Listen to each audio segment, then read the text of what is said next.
আজকে আমি রান্না করছি মটর ডাল দিয়ে কুমড়োর শাক বা কুমড়োর শাকের ডাঁটা আগা যাই বলা যেতে পারে।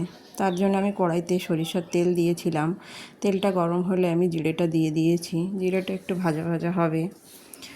মটরের ডাল সাধারণত সবাই অনেক রকমভাবেই খেয়ে থাকে, কিন্তু কুমড়োর শাকটা দিয়েও খুব ভালো লাগে খেতে।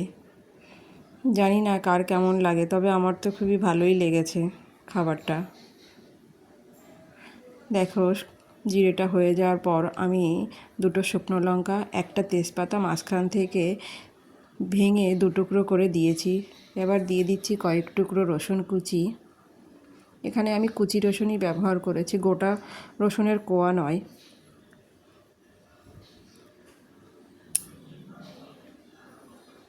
দেখো, রসুনটা দিয়ে একটু নাড়াচাড়া করে নেব।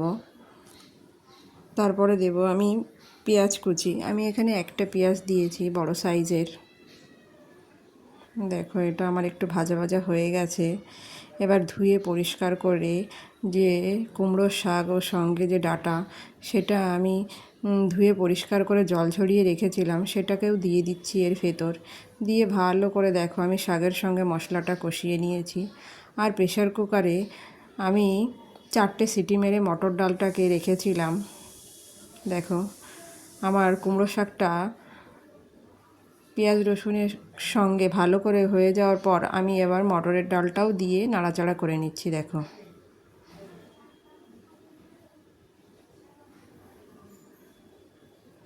আর এর ভেতরে আমি একটু লঙ্কা বাটাও দিয়েছিলাম ডালের পর।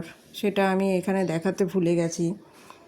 আমি বাটা লঙ্কাটাই ব্যবহার করি, তোমরা আগে পরে জানো। দেখো কত সুন্দর হয়ে গেছে আমার মটরের ডালটা। রান্নাটা নামিয়ে নিয়েছি।